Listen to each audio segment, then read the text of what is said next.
You're listening to an Airwave Media Podcast.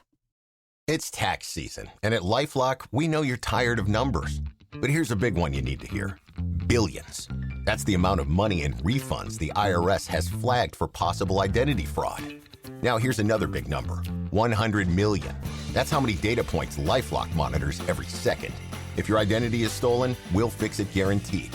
One last big number. Save up to 40% your first year. Visit lifelock.com/podcast for the threats you can't control. Terms apply. Does it ever feel like you're a marketing professional just speaking into the void? But with LinkedIn ads, you can know you're reaching the right decision makers, a network of 130 million of them, in fact. You can even target buyers by job title, industry, company, seniority, skills, and did I say job title? See how you can avoid the void and reach the right buyers with LinkedIn ads. Spend $250 on your first campaign and get a free $250 credit for the next one. Get started at linkedin.com/campaign. Terms and conditions apply. This episode is brought to you by our Patreon members. Thank you so much. Join our Patreon for extra episodes, interviews, extra content, and to help support the podcast and help us continue to do the work we do. Go to patreon.com/ancienthistoryfangirl to learn more. All the gods and goddesses of volcanoes, to me, are kind of sexy, right?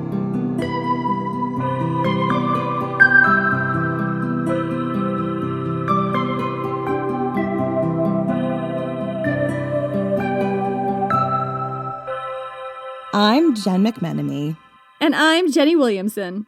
And this is Ancient History Fangirl. All volcanoes, all the time. Wall-to-wall volcanoes, kids. That's what we're doing. Is that what we are now? A volcano podcast? That's what we're doing. That's what we're here to do. That's who we are. So we are back with another episode in our Ancient Natural Disasters series. Shocker, a volcano's involved. This is actually not a natural disaster or volcanic eruption that I'd heard of before. Jenny brought it to my attention, and as soon as she did, I literally shouted dibs in the most obnoxious way possible, like super obnoxious. I love that I actually alerted you to the existence of a volcanic eruption you didn't already know about. No, isn't that wild? So I was so excited to dig into this story of an epic ancient volcanic eruption. One that shaped the landscape, spawned a mythology, and created an ancient psychic trauma for a people that literally I was Googling it as I was talking to Jenny. The first time, right? Every time. I haven't been talking to you at all without Googling this natural disaster. Like, did you think you had my undivided attention? You can't give me a volcanic eruption I know nothing about and not expect me to fall down the deepest, darkest timeline of a rabbit hole. Well, I will say that volcanoes are jealous mistresses. They truly are. So, the area that we're talking about and the volcano that we're talking about is now a national park. And that park has its own mythology and legends that surround it. Stories of unexplained occurrences, strange events, and hauntings. This disaster is so steeped in ancient lore and modern urban legend that I actually could not get my research done fast enough. That's how excited I was to start writing. Y'all, this volcano is not Vesuvius, and it's not Thera, and it's not Mount Fuji. And we covered some of the Mount Fuji eruptions 2 seasons ago when we talked about Aokigahara.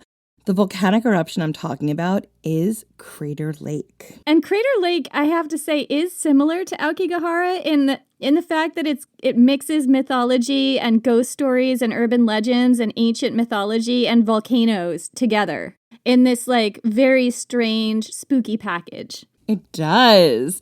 I was like very excited to see like another culture where that was the case. I mean, I'm sure when I dig into like Pompeii and Thera, there'll be some of that too, because you can't have something this epic and scary happen to your landscape and to your people without there being some kind of psychic trauma.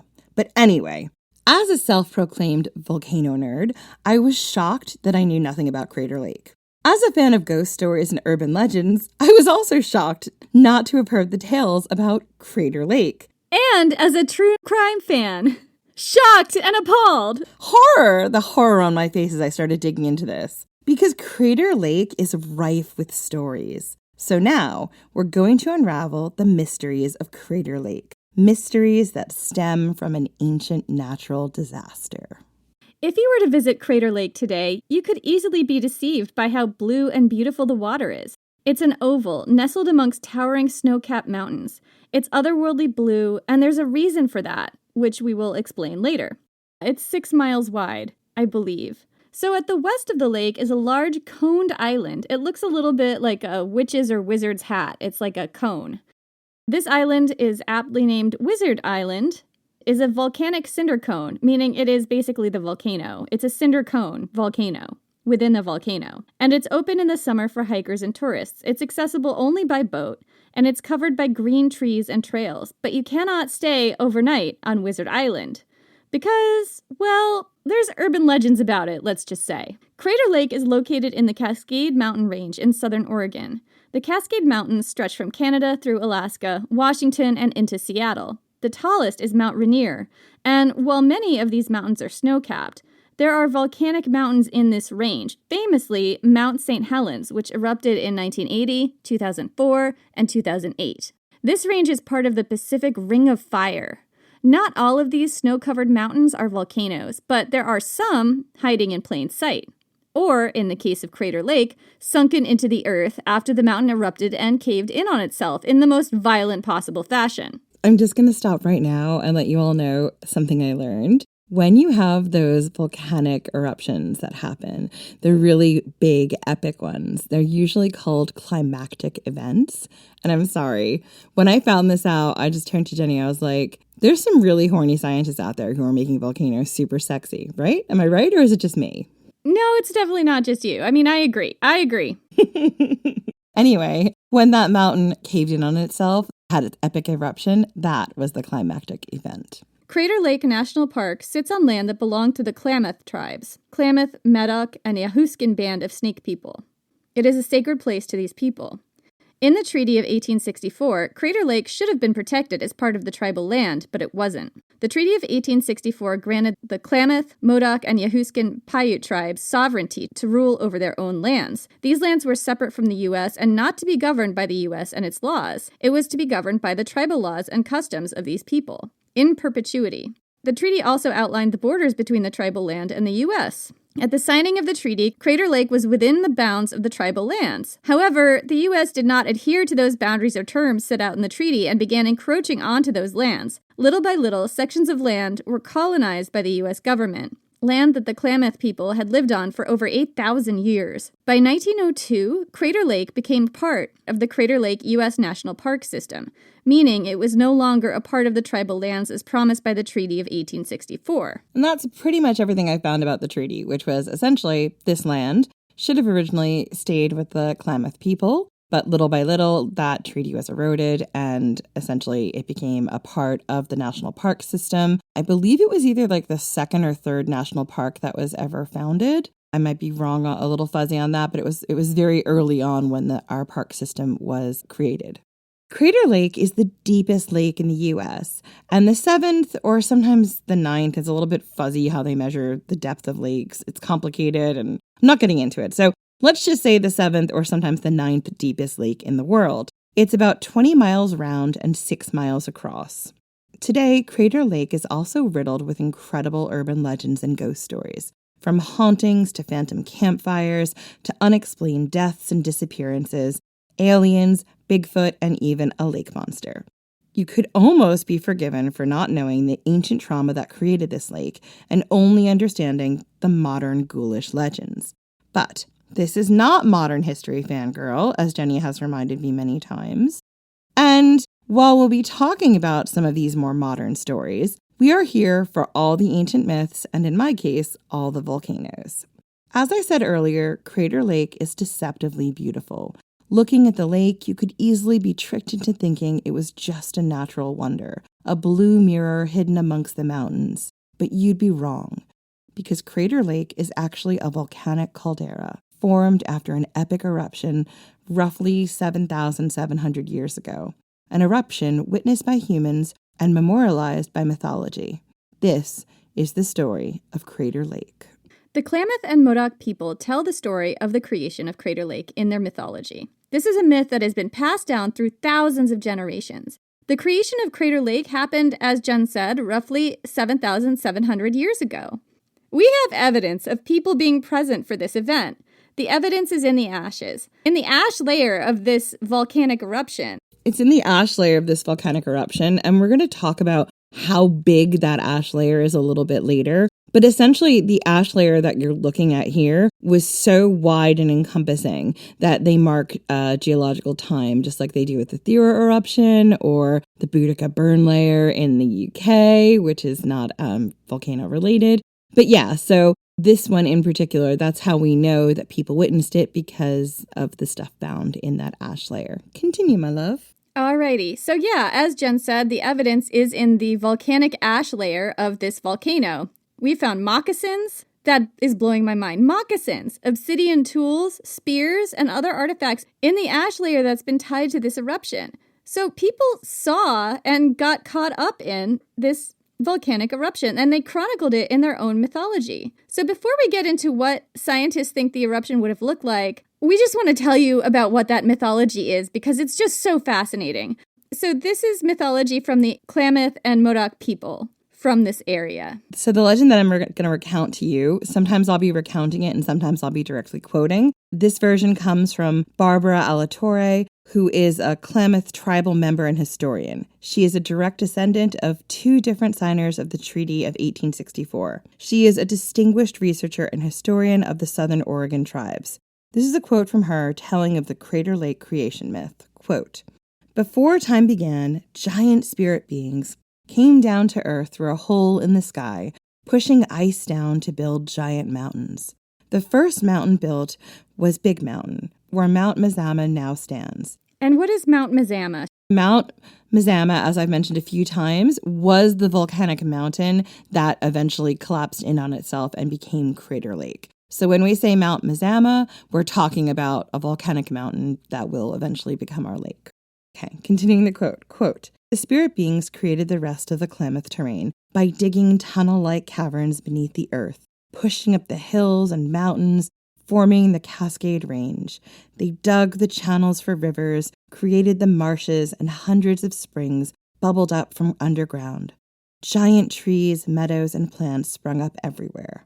Upon completion, all of the spirits return to the afterworld, where others may not go until after death. Only the spirit chief remained behind to create the people. The spirit chief made his home inside Mount Shasta, at the southern end of this territory. From his spirit bag, he selected 2 bones as he soared over what is now Klamath Lake, where he laid the bones over one another, giving birth to the Klamath. 2 bones were crossed near Mondocney Lake, known today as Toole Lake. Finally, near Goose Lake, bones were laid together to become the progenitors of the Yahuskin and Walpape people." Can we just stop for a minute? I really wanted to include this, it's not in the notes, because the description of what they're talking about here is like actually how glaciers formed the Cascade Mountains, how volcanic springs underneath would have had these channels going there. Like, I was absolutely fascinated to see this in their mythology, because they're telling you the area here had a lot of glaciers passing down throughout different times. They're telling you about the passage of glaciers. Didn't that blow your mind? Wow, that is so cool. Yeah, they're talking about glaciers. To me, one of the things that has been the biggest joy of this job has been getting to look in mythology and find that intersection with history, how they use their stories to explain something, and eventually how those stories and science line up to tell us they're talking about a glacier. They're talking about ice ages that they probably witnessed, or people before them witnessed and brought down through their lore. I mean, my mind is, as always, blown. What blows my mind always is just how much older mythology can be than what we think it is. It's just so incredible. Yeah, it's one of those things where I think, to me, a lot of the exposure I've had is with my heart, where it will always be in Greco-Roman mythology. Y'all know that I know a lot about that area. So, when I started digging into like Aokigahara and Crater Lake and Teotihuacan, and you start looking at other mythologies, the cross-sections of what they're showing you about what these people knew about what happened in their landscape and how ancient it is. We're seeing them talk about the mythologizing of glaciers coming down and shaping the world. I'm not saying there isn't old stuff like that in Greco-Roman mythology, and I've talked about a lot, and we will talk more this season about like the Thera eruption and what's in the mythology. But this is even older in my opinion, and it's so fascinating. Yeah, because the last ice age they could have been talking about is what, like Younger Dryas, which would have been like 11,700 years ago, as opposed to the Thera eruption, which was what, 1600 BC potentially or something like that. So yeah, it is a lot older. Yeah, and that's not to say like all of that there isn't older stuff that we don't know or whatever. There might be. That's not what we're discussing here. What we're discussing here is just how old this mythology is and what it's telling us about how people preserved what happened to the land around them in the memory of that. And now in 2023, we can say what they're talking about is glaciers. My mind always is blown. And in particular, this episode just blew my mind so many times that, like, when I was writing the end of it, I was a little bit weepy. I'm not gonna lie. Mind-blowing. So, once the creator realized that humanity was okay, he decided that he would retire to his home. He had other important work to do. Look, he had stuff to do. He was a busy guy. But he watched over the people of the Klamath Basin and their sacred mountains. So apologies if we mispronounce any of these names. We have not been able to find pronunciation guides that we were 100% sure about, so we are just going to do our best.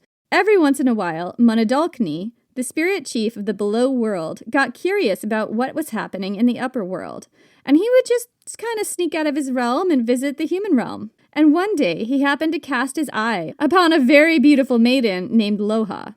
Loha was the daughter of the Klamath chief, and she was a woman after our own hearts because, though she had many, many suitors, she was committedly single. She refused to marry. She was not interested in that married life. Oh no, she was a single lady. She was going to stay single. She was a bachelor. Let me tell you what.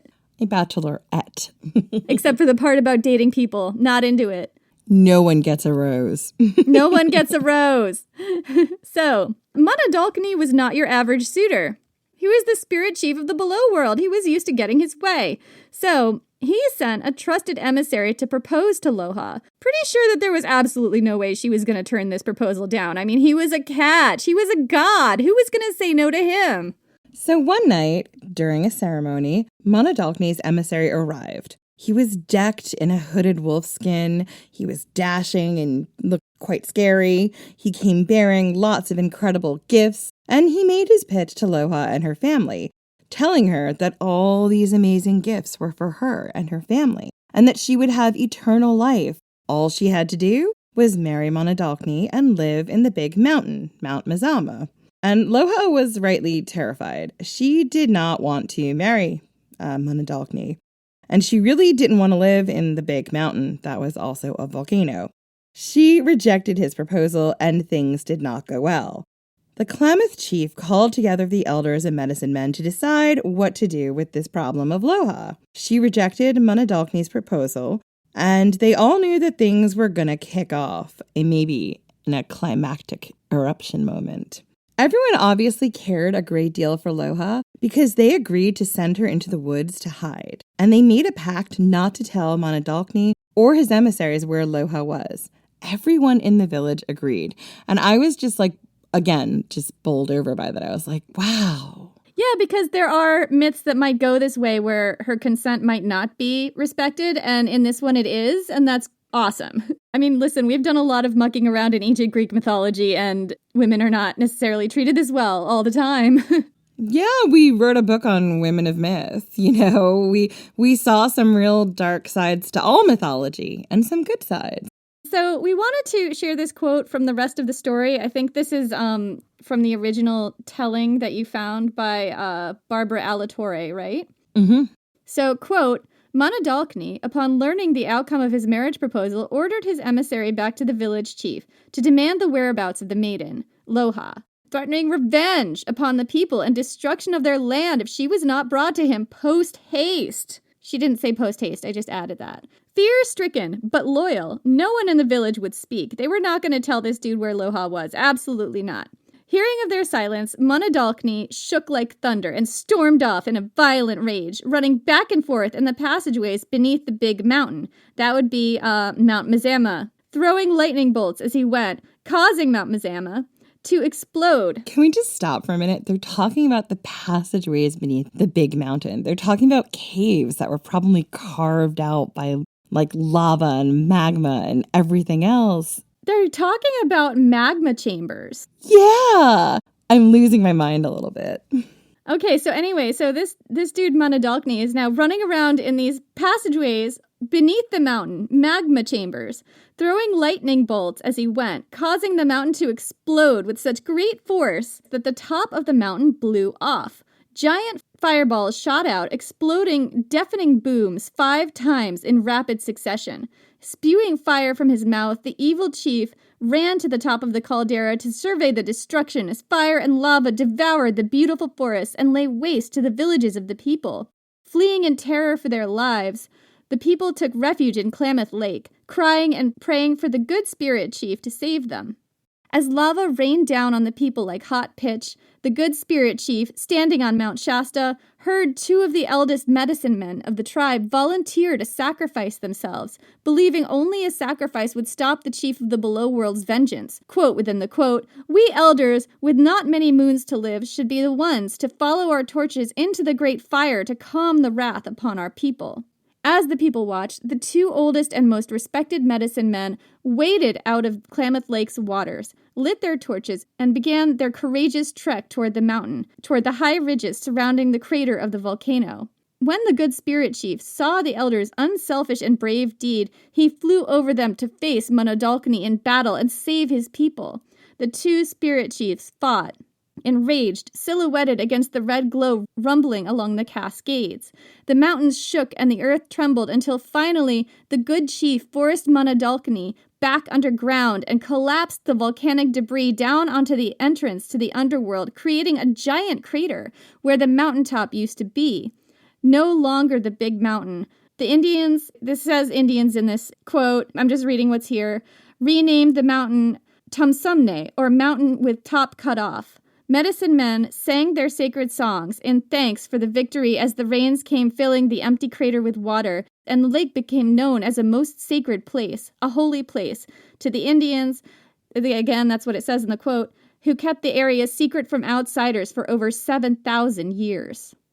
Wow. Right? I really wanted to include this and not reword certain parts of this quote, not because I'm lazy, but because it's really telling us something. And I wanted to unpack it together. And what we're seeing here is a real description of what that volcanic eruption would have looked like. The earthquake that would have happened with the mountains shaking, the red in the sky as the eruption is happening. The 5 big booms, it's so specific, right? Yes. Taking refuge in the lake and watching the lava flow down. The debris raining down like pitch. It's so specific. What's interesting here is the relationship to the mountain, to the area. I know, and I'll talk about it in a minute, that Mount Mazama had other eruptions. They weren't epic climactic ones. This area is, in the Ring of Fire, it is an earthquake-prone area, so there were probably lots of earthquakes. I'm really fascinated to learn more about the relationship the people had with the land and how that would have fed into their mythology. So, like I said, I shared these 2 really long quotes and didn't reword them because I really wanted this to be as authentic as I could have it. The quote is part of an oral history that has been passed down for more than 7,000 years. And, this is still sacred in the culture of these people, so I just feel like we do need to mention that. But this story tells of an epic volcanic eruption, an eruption so big that it would create Crater Lake, the deepest lake in the U.S., and decimate Mount Mazama. And here's the thing, this account, this story, actually ties in really well with the science of the eruption as scientists think it would have happened.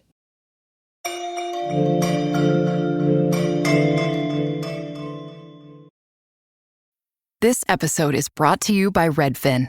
You're listening to a podcast, which means you're probably multitasking. Maybe even scrolling home listings on Redfin, saving homes without expecting to get them. But Redfin isn't just built for endless browsing. It's built to help you find and own a home. With agents who close twice as many deals, when you find the one, you've got a real shot at getting it. Get started at redfin.com. Own the dream. Did you know your hair ages just like your skin does? The new Chronologies line offers luxurious youth revitalizing care for aging hair. It reverses the 5 key signs of hair aging: lack of thickness and volume, dullness, dryness, and frizz in just one night. Use the full range of Chronologiste shampoo, mask, and overnight serum, and wake up to visibly fuller, smoother, healthier hair. Shop the new Chronologiste line at Kerastase.com.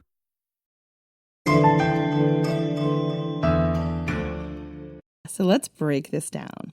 Long before there was Crater Lake, there was a mountain, and this was Mount Mazama. Mount Mazama loomed over the present-day Crater Lake. It was about 12,140 feet high, and it was the mountain in the myth that Monadolkni lived in. Mount Mazama was, and is still, a volcano, and about 7,700 years ago, give or take, it did indeed erupt. This was, as I mentioned before, a climactic eruption event. To be fair, Mount Mazama had been continuously erupting off and on for about 42,000 years. I've seen elsewhere that it was more like 500,000 years, but things got more intense around 30,000-ish years ago, give or take, before its epic lake-creating event. In fact, Mount Mazama's continuous eruptions created and this here that I'm going to quote from you is from the Geological History and Summary of Mount Mazama on the United States Geological Society's government website. Quote, complex of overlapping shields and stratovolcanoes, each of which probably was active for up to 70,000 years. In short, Mount Mazama and the volcanic structures it contained was huge. And again, that just makes me think about the craters that Monadolkni was running through, you know? Are you saying that Mount Mazama is like, or was multiple volcanic mountains in one mountain? That seems to be what that quote is telling me. Yeah, it was multiple structures within one structure. And I also want to say that the height of Mount Mazama in its heyday was 12,000 something, about 12,140 feet high. Mount Rainier, which is the highest mountain in that range and is an incredibly high mountain, is only 14,411 feet tall. So this would have rivaled Mount Rainier as a mountain that dominated this landscape. Absolutely. So, as I mentioned, what was going on inside Mount Mazama was building to a final epic showdown. These last eruptions that blow up a volcano, as I've mentioned several times now, are called climactic eruptions. So I'm just going to keep calling it that over and over again. You're welcome. We're just going to keep leaning into the Pornhub of that. Absolutely. So the climactic eruption of Mount Mazama was so big and widespread that the ash layer from this eruption has been used to accurately date events all over the Pacific Northwest. Much like the Thura eruption or even Boudica's burn layer, this was one of those markers in time that allowed scientists to see what came before and after this incredible event. And so, we're going to tell you how that event went down as far as scientists can describe it. This is a quote from an article by Stephen R. Mark about the climactic eruption. Quote, the climactic eruption began with a towering column of pumice and ash rising from a vent located northeast of the summit, which resulted in deposits as thick as several centimeters as far away as present-day central Alberta, which is about approximately 1,200 miles away. The phase of this eruption included pyroclastic flows, high-speed and super-hot avalanches that resulted from the vent widening and erupting at an increasing rate. Having drained a large portion of the magma chamber, the volcano lacked a foundation and began to collapse inward. The eruption entered a ring vent phase, where contents in the magma chamber were forced out through cracks and fractures in a shape roughly corresponding to what later became Crater Lake. Large pyroclastic flows rushed past the mountain's flanks and onto once glaciated valleys. The eruption and collapse, which lasted only a few days, was followed by volcanism restricted to the resulting caldera. Wow, I mean, the similarity between that and what happened in the myth is just so striking. Yeah, so let's stop for a minute and really dig into both these descriptions. Because, as I mentioned, what the myth and the science are telling us are epic. Mount Mazama, one of the tallest mountains in this region, would have begun to erupt, starting with an earth shaking and then a huge column of ash. And this would have blocked out the sky. The world would have turned dark. It's likely that there would have been volcanic lightning in the air and that the air would have become heavy and thick. All the moisture would have been removed from it. Breathing would be a trial. This ash column that formed from Mount Mazama would have been hundreds, if not thousands of feet high, and it would have been visible from a long way off. The ash would have meant that places as far away as 12,000 miles would have had fallout, and their skies would have been darkened as they would have received a rain of ash. Or potentially it would have been carried on the wind, but we're not sure. 1,200 miles away. I cannot get over how far away that is to receive a layer of ash, because we're not talking about a little bit of ash. We're talking about a layer of ash that they can date things in. Yeah, like a layer that's still visible in the geological record, so it would have been thick enough, to make a real impact. Then there were the pyroclastic flows. Now, these are the events that famously froze Pompeii in time. Pyroclastic flows are super hot avalanches of mostly gas and debris that travel at super speed. If you see one, odds are you will not live to tell the story. Because when a pyroclastic flow begins, it continues mowing down everything in its path until it runs out of energy. This is a description of pyroclastic flows from the U.S. Geological Society's extremely volcano Pornhub website, because that's what it is. Here's the thing. All the gods and goddesses of volcanoes, to me, are kind of sexy, right? You've got Hades, you've got Pele, you've got Spirit Chief from the below world, who I'm clearly objectifying at the moment. I don't know. There's just something sexy to me about volcanoes and volcano gods. Quote, with rock fragments ranging in size from ash to boulders that travel across the ground at speeds typically greater than 80 kilometers per hour or 50 miles per hour, pyroclastic flows knock down, shatter, bury, or carry away nearly all objects and structures in their path. The extreme temperatures of rocks and gas inside pyroclastic flows, generally between 200 and 700 degrees Celsius, which is 390 to 1300 degrees Fahrenheit, that's hot, can ignite fires and melt snow and ice, and probably lots of other things as well. Yeah, everything inside of you melted. Yeah, your bones and stuff. And not in a sexy way. Not in a sexy volcano daddy way. Maybe today, Satan. Maybe if you have a really unhealthy relationship with volcanoes. Ancient History Fangirl, the season where we develop very unhealthy relationships with volcanoes. I feel seen right now. Can we move on? I'm talking about pyroclastic flows. Oh, volcano daddy. Pyroclastic... I can talk. I have a podcast. I do this for a living. Pyroclastic flows vary considerably in size and speed. In size and speed. In force and thrust.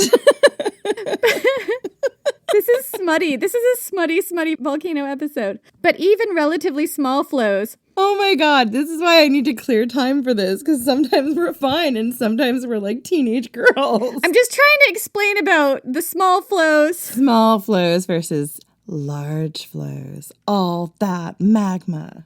But even relatively small flows that move less than 5 kilometers or 3 miles from a volcano can destroy buildings, forests, and farmland. On the margins of pyroclastic flows, death and serious injury to people and animals may result from burns and inhalation of hot ash and gases. Pyroclastic flows generally follow valleys or other low-lying areas and, depending on the volume of rock debris carried by the flow, they can deposit layers of loose rock fragments to depths ranging from less than a meter to more than 200 meters or up to 700 feet. Good Lord! Even the small ones are pretty destructive, I'm just saying. See, y'all, this is why Jenny should not ask me to blow up more volcano facts, because then I just give you all the hot stuff. Literally. I asked Jen to blow up my summer, and this is what happened. She did. So, you have pyroclastic flows reshaping the landscape around the volcano. And then you have the collapse of the volcano itself. Because after all the magma and the pyroclastic flows were ejected into the air, the volcano became unstable. Because the base was essentially empty. And it caved in on itself, creating the epic crater that would become Crater Lake. And just like that, Mount Mazama was gone. What was left was a massive hole or crater. This crater filled up over time with fresh water, and at the west corner of the lake, a new cone formed, an island that would eventually be called Wizard Island. But Jenny, where did the volcano go? Well, Jen, the answer is simple. The volcano didn't go anywhere. Mount Mazama is still with us today. The huge magma chambers still exist just below Crater Lake. Monadolkne's cave, his condo, under the mountain. And that is part of what has led to Crater Lake's incredible blue waters. One thing you will notice about Crater Lake if you ever go there is that it is a stunning, unearthly blue. It's a freshwater lake. And it has no inlets, no springs, nothing. It has no way that the water gets in or out. It's contained in an oval surrounded by snow-topped mountains fed only by rainwater and snowmelt. This makes Crater Lake unique in a lot of regards. Because it doesn't get outside sediments or pollutants from streams, the water is incredibly clear. It's the clearest in the world. You can see over 100 feet down. And it is very blue. And that is because of the depth of this lake. This lake is very cold, and it's almost 2,000 feet deep. The depth of the lake doesn't even go into the magma chamber. That's just how deep the lake is. That's just how deep the caldera is. So the color comes from the way the sunlight reflects on the lake. There are very few sediment particles in the water. Those are, particles that would change it brown or kind of green or a darker blue. So that means that the sunlight reflects back nothing but water. So that's why you have a very blue, beautiful, ethereally blue lake. A lake that was once a mountain and still is very much a volcano. So here's a weird water-related mystery for you guys. One of many mysteries about Crater Lake. So Crater Lake's precipitation rate, meaning the amount of water that is added into the lake every year, is twice what the evaporation rate is, meaning that the amount of water that goes into the lake is twice the amount of the water that should be leaving the lake. And yet that lake has never overflowed. It's only frozen over twice in the history of it, of white people measuring that stuff. Hardly ever frozen that we know of, totally frozen over. It doesn't appear to have ever overflowed, even though it's got this weird spooky thing with its precipitation where the amount of water that goes in is twice the amount that evaporates out. And, as we've said before, there aren't any outlets. So there's no streams going out, taking the water out. There's no underground springs, no nothing that we know of. I mean, there's got to be underground caverns or something, right? There has to be, but I guess nobody has dug down that deep. Where does the water go? We don't know. This is from an article called 12 Things You Didn't Know About Crater Lake National Park. Quote, because Crater Lake has no outlets leading to other water sources, the changing water level of the lake presents an interesting scientific question. Precipitation rates are more than twice the evaporation rates, so there is a lot of water that seemingly goes unaccounted for. Scientists have discovered that steady seepage is what maintains the water balance. Water seeps out of the caldera's walls at a rate of about 2 million gallons of water an hour. Oh my gosh, it is not waterproof, you guys. It seems like there should be a lot of currents just going through the rock. I don't know. That's a lot. 2 million gallons of water an hour. The mystery scientists are still studying is where all of that water goes. No paths, springs, or other water sources have been found to carry the same water as the lake. So they've tested the water in bodies of water nearby, and none of them have that same water with its same sort of chemical makeup, I guess. With complex dynamics, Crater Lake's water level will remain a subject of wonder and study for years to come. That water just sort of disappears. Yeah, in short, we don't actually know where all that water goes or why Crater Lake just doesn't overflow every year. I mean, I'm always going to shout the same thing, right? It all goes into a volcano, but that doesn't make me right. Jen just wants to shout about volcanoes anyway, so you can't really credit that as meaning anything in particular. Yeah. This isn't the only mystery associated with Crater Lake. There are lots of other mysteries and urban legends that have sprung up over the years. And even though we are ancient history fangirl, I've been given special dispensation from Jenny to tell you a few of these mysteries. As if I could stop you. I know, as if she could. She's like, oh, Jenny gave me permission. I'm like, I don't recall you ever asking for permission, but okay. Jenny's giving me forgiveness because it's easier to get forgiveness than permission. Anyway, first, let's talk about Wizard Island.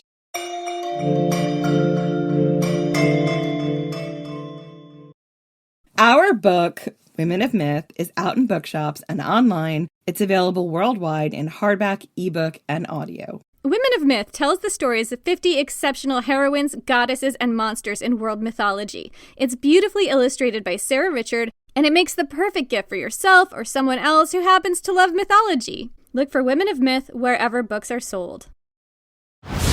On December 12th, Disney Plus invites you to go behind the scenes with Taylor Swift in an exclusive 6-episode docuseries. I wanted to give something to the fans that they didn't expect. The only thing left is to close the book. The end of an era. And don't miss Taylor Swift, The Eras Tour, the final show, featuring for the first time the Tortured Poets Department. Streaming December 12th, only on Disney+. Is there a baby in your life who's about to start solid foods? This can be such a confusing and stressful time. As a mom of 7, I really struggled with spoon feeding my oldest baby. But once I realized that babies can safely feed themselves real, wholesome foods using the principles of baby-led weaning, feeding the rest of my babies became an actually enjoyable experience instead of something that I used to dread. Hi, I'm Katie Ferraro, college nutrition professor and dietitian specializing in baby-led weaning, and I host the Baby-Led Weaning Made Easy podcast. Each week, we cover evidence-based, safe infant feeding practices for parents and caregivers of babies who are 6 to 12 months of age. So, if you're confused by all the conflicting info you hear about starting solid foods, or you want easy, actionable tips on how to safely prep food for your baby, or introduce allergenic foods, or figure out when to drop a milk feed, we cover all that and more, plus interviews with the world's leading feeding experts in 2 new episodes each week. Search Baby-Led Weaning wherever you listen to podcasts, and happy feeding.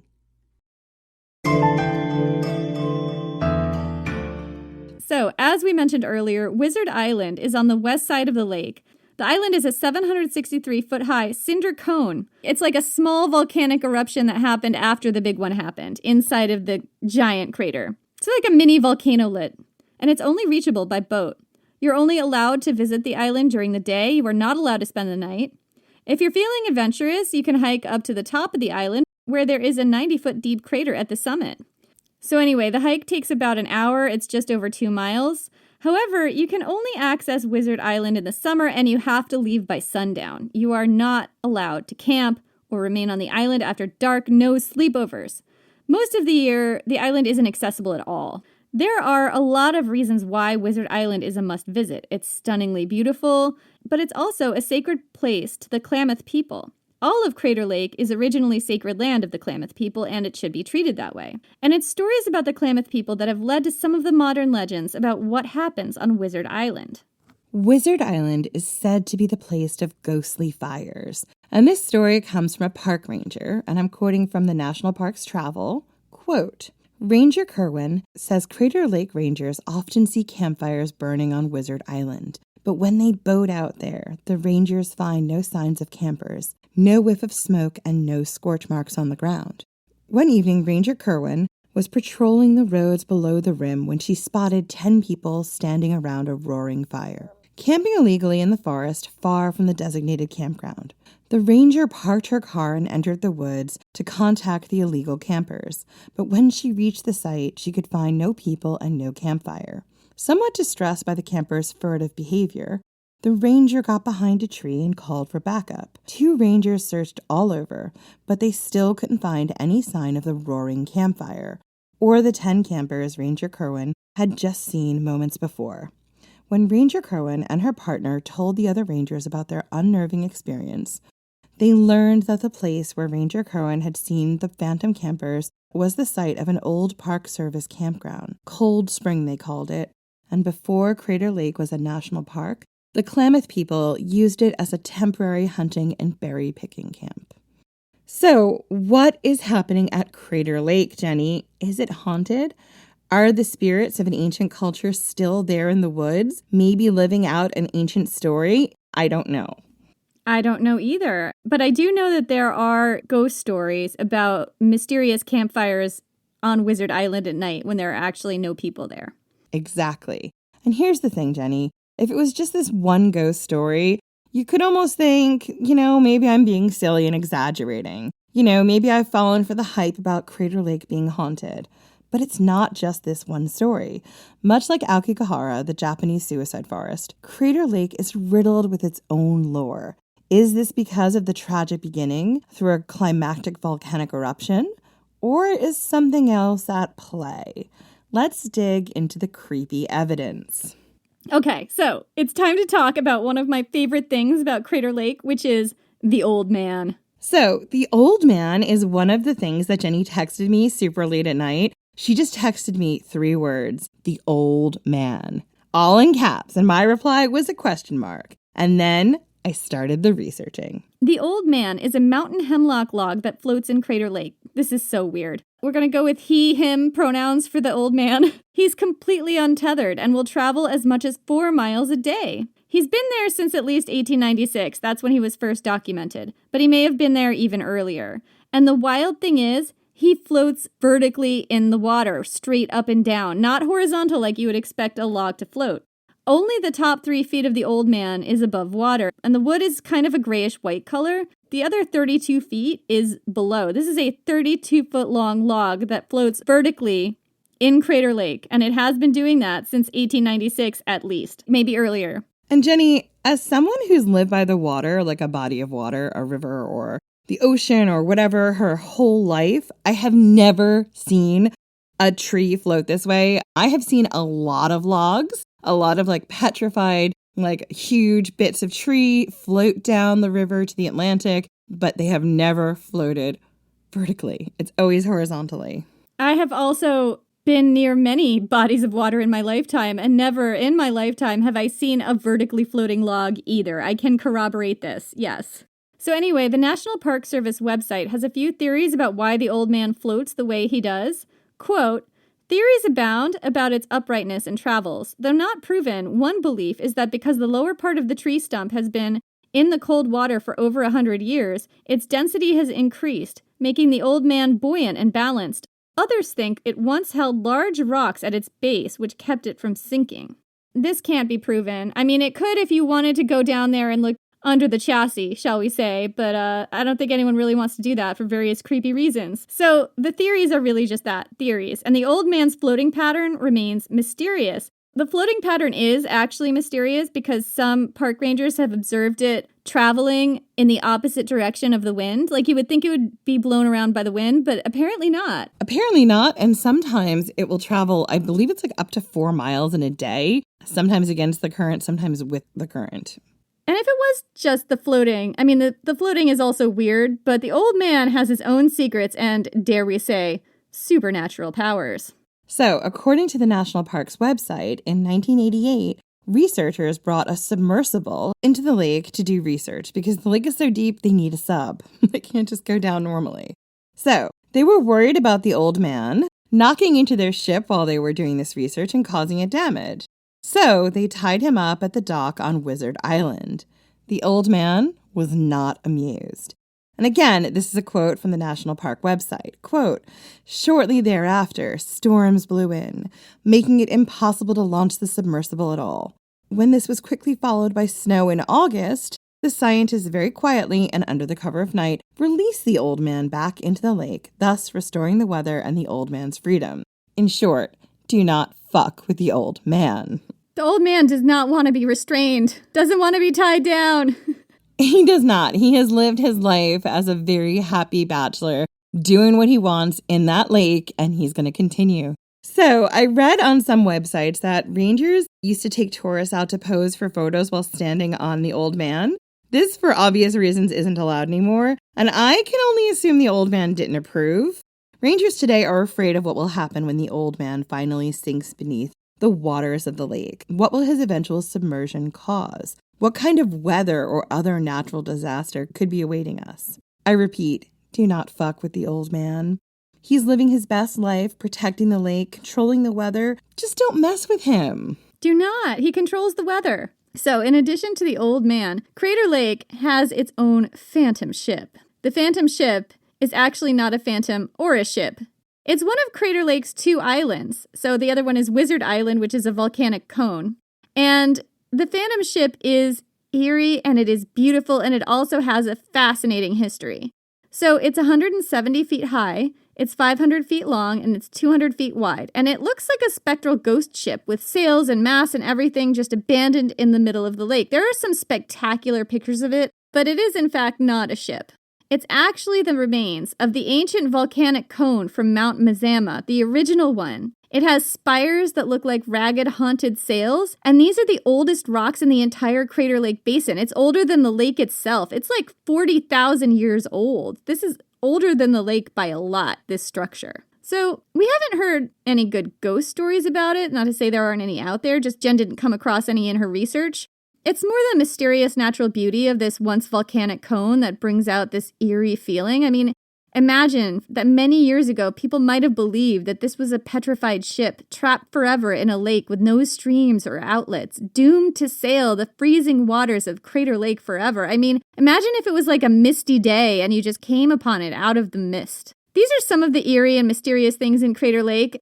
I would say that they're not necessarily cryptozoology and creepiness because they are real, but it gets, believe it or not, even spookier than this. So, park rangers have sometimes called the park a ghosts and goblins park because it looks like something out of a fairy tale. In 1853, John Hillman, the first white colonizer to see the lake, claimed to see a snow-white deer with pink eyes drinking from the rim.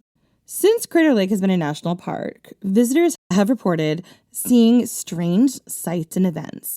There have been 2 Bigfoot sightings at Crater Lake, but no photographic evidence or Bigfoot bodies have ever been found. And there have been a host of UFO sightings at Crater Lake, allegedly. This is a quote from liveandlearnjourney.com about the alleged UFO sightings. Quote, on February 4th, 1997, there was a reported UFO sighting at Crater Lake. It was explained as 3 discs being seen speeding across the night sky. There was also a sonic boom heard that same night. This wasn't the only time abnormal lights were reportedly spotted in this area. Strange lights periodically appear and disappear, and UFOs are said to be seen going in and out of the water. So probably a lot of what people are seeing has to do with a lack of other lights because this is a national park, but also potentially the way light reflects on the lake because of how blue it is. I mean, I also think the reality is, like, probably it's just the government doing something if they're hearing sonic booms. Like, now that I've been living down by my parents for a bit here in North Carolina, I live not far from a military base, so I do see a lot of planes and strange things flying overhead that I would think is odd if I didn't know that there was a military base not too far away. Anyway, do I believe in any of these sightings? No. Do we know there's a military base near Crater Lake? I didn't do the research into it because as soon as I start seeing UFOs, I start thinking ancient aliens, and then my whole entire brain is like, shut this down. Anyway, we do know that there are strange things going on at Crater Lake, and that it has nothing to do with Bigfoot, and I don't think it has anything to do with aliens. I think it has to do with actual humans. Yeah, so Crater Lake has a lot of murders and suicides.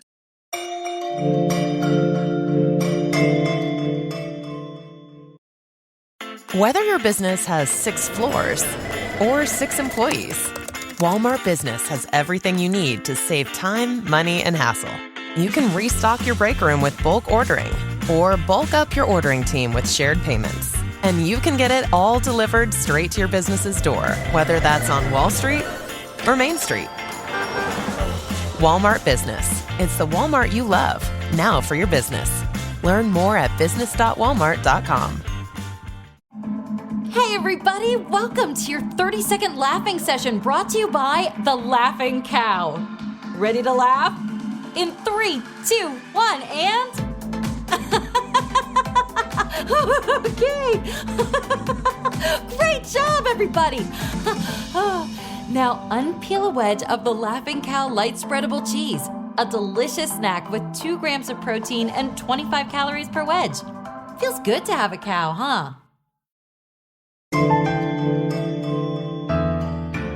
So I'm going to let Jenny tell you the story because this was the other story that she told me about Crater Lake that completely sold me on it. Again, it's a modern story about a very eerie event where a man took his own life. So Jenny, take it away. In 1947, a middle-aged man named Mr. Cornelius was visiting the park with his wife. He was hiking, and he and his wife took a break on a snowshoot or near a snowshoot. What's a snowshoot, Jen? It's like a place where I guess a small avalanche has happened, or like a small snow avalanche. What's the word for a snow avalanche? Avalanche. Just an avalanche. Yeah. So he took a break near this snowshoot, and during that break, he turned to his wife and handed her his wallet. He then slid down the chute in an attempt to take his own life. However, the fall only broke his leg. He then crawled to the water's edge with a broken leg and drowned himself. And I was telling Jen about this, and I remember hearing about it, I think on another podcast that was just about, spooky things that happen. And the way that they told it is that this man's leg was really badly broken, and he hauled himself to the edge of that lake, and he held his head under the water until he drowned. And I remember listening to that, and I'm not 100% sure where they're getting that information. I may not be remembering all of it right, but I remember just listening to that and just being absolutely blown away. Like, you have to be determined to do it that way, right? Like, really determined. I've looked into different things, and a lot of times when people have an unsuccessful attempt at taking their own life, they don't continue to drag themselves and then hold themselves under to drown themselves. Like, it is very, it's very eerie. Like, I've seen it in a few, different places. It was, a nice sunny day. There was absolutely no indication that he had any suicidal ideation. Everything just seemed normal. And then he just turns to his wife, hands her his wallet, and slides. I've also seen it being mentioned as jumped down the chute. That's the other thing, is that the wife said that he wasn't depressed. He had not expressed any desire or plan to kill himself. Again, it's just one of those creepy things about Crater Lake. And there are so many mysterious deaths and murders at Crater Lake that when I was trying to put them all together for Jenny, I found it really daunting. So I cheated and found a list that was compiled by liveandlearnjourney.com. I did double check that these are all actually things that happened. So here we go. In the summer of 1910, 2 men were lost in the forest and they were never found. From 1926 to 1997, 13 people fell from the slopes to their death. Most were caused from standing too close to the edge for photographs and losing their footing.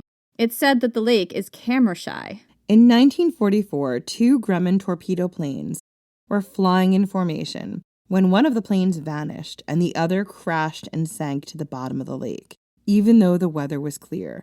It was as if the lake had just snatched it from the sky. That same year, a flight trainer and gunner flew north of the lake and were never seen again. There was no wreckage, plane, or men ever discovered. In 1952, 2 executives from the United Motor Service disappeared in the area. Their bodies were later found near Crater Lake Highway, and it was reported that their hands were tied behind their backs and that they were both shot in the head. And this is actually a really big digression. Maybe we'll do a Patreon. It's a very famous case.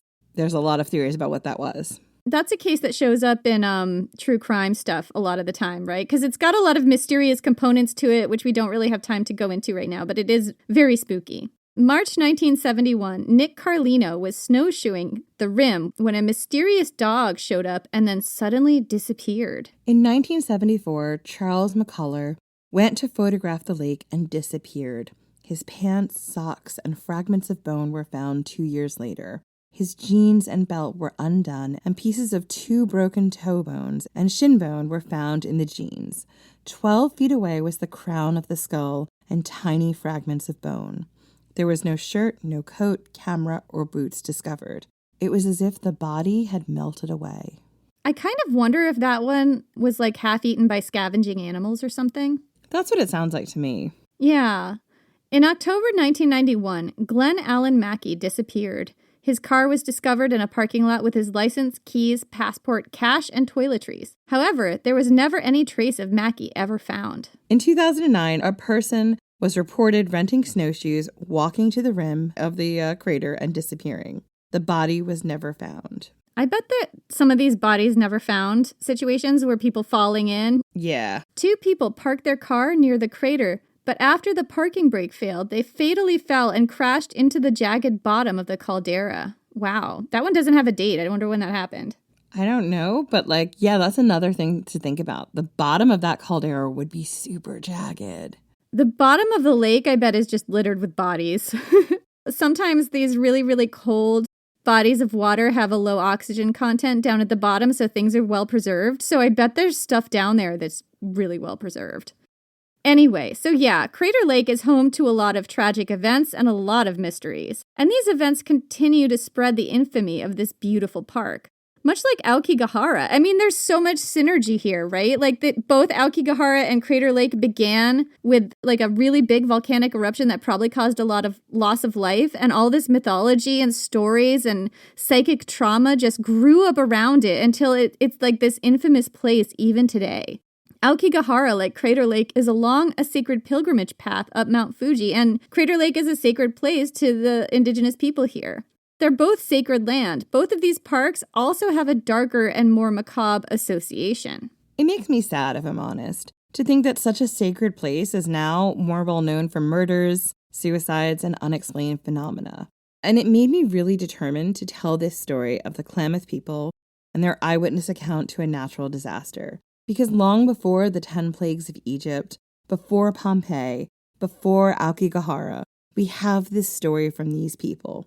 And as fascinated as I am with true crime and ghost stories and urban legends, it is always the ancient past where my heart is. And the mythology of these people, that is truly fascinating and worth shedding more light and more attention on. Absolutely. Anyway, let's go back to the lake, to the volcano that made the lake, and to the future of Crater Lake. Because at its heart, Crater Lake is still a volcano. And one day it will erupt again. And when it does, the lake and the landscape will transform once more. So here's another quote from Volcano Pornhub. U.S. Geological Survey? Okay, can you get it right? Actually, I mean the Geological History and Summary of Mount Mazama on the U.S. Geological Society government website. Quote, "The long history of volcanism at Mount Mazama, the volcano that houses Crater Lake, suggests that this volcano's center will be active in the future. Future eruptions will likely occur within the caldera and probably beneath the water's surface. The interaction of magma and water may produce explosive eruptions that send tephra and large rock fragments." Tephra is rock fragments, so just rock fragments and rock fragments is what they just wrote. "Out of the caldera. An eruption from a vent in the caldera wall itself might also be explosive because of the abundant groundwater within the volcano," because we don't know where that groundwater is going. Like, it's down there somewhere. The old man knows. There's nothing the old man doesn't know. The old man is watching you masturbate. Ew! Because most of the post-caldera activity has been concentrated in the western half of the caldera, it is considered the most likely site of future activity. There is also a probability that a new regional volcanic vent near but not within Crater Lake will erupt in the future. So, one day, probably not in the near future, let's hope not, Crater Lake will erupt again. It's difficult to predict exactly what the eruption will look like or where it will happen, but it will happen. Maybe when the old man finally sinks beneath the waters of Crater Lake, waters that have been desperately trying to submerge him for over 100 years. Or maybe just on a normal Tuesday, someday in the far-flung future. I hope to visit Crater Lake one day. I hope to hike to the top of Wizard Island and take in the natural beauty of this pristine lake and landscape. And when I go, I won't be thinking about Bigfoot or UFOs or any of that other nonsense. I'll be thinking about the Klamath people who 7,700 years ago watched as their world was irrevocably changed, as their mountain blew apart and crumbled to create this lake. And I will be thinking of how very grateful I am that their story has been shared with us, because they were witnesses to history, recording the history of a volcanic eruption long before Pliny in his famous letter about Vesuvius. And I will stand in awe and truly be humbled by their words and their story. So that's it for this week. We'll be back next week discussing, well, it's a secret for now. If you want to get early access to find out what that next topic will be, join our Patreon. The Patreon is at patreon.com/ancienthistoryfangirl. It is how we keep the lights on, and we appreciate all the help we can get. In the meantime, you can catch up with us on social. We're on Instagram, Threads, and Facebook at Ancient History Fangirl. Still on Twitter, as long as there is a Twitter, apparently, at Ancient Hist Fan. Come and say hello. Yeah, we're also sometimes on TikTok at Ancient History Fangirl when we remember to post. I think there was a period where we're trying to figure out what we're doing on TikTok. I think we've kind of lost interest and wandered off a bit, but we're still occasionally on there. So if you like what we do and you want to help support the podcast, please consider leaving us a 5-star review, because they really do help. They improve our standings in the dark arts algorithm that gets the show more attention and potentially more funding. So please share the love. And speaking of funding, we also have a Patreon, as I said. And we say this all the time, but it really is true. Our patrons on Patreon are what keep the podcast going. Without them, there would be no podcast. If you like the podcast, please consider joining. For as little as $3 a month, you're helping us keep going. Plus, you'll get extra minisodes, bonus content, interviews, videos, and more. And we have some patrons to thank, don't we, Jen? Yeah, we do. We apologize in advance if we get any of these names wrong. Thank you so much to Jack Straw, Vicky 006, Summer Brighton, and Fraz Mom. Thank you all so much, and we will see you next week. Bye.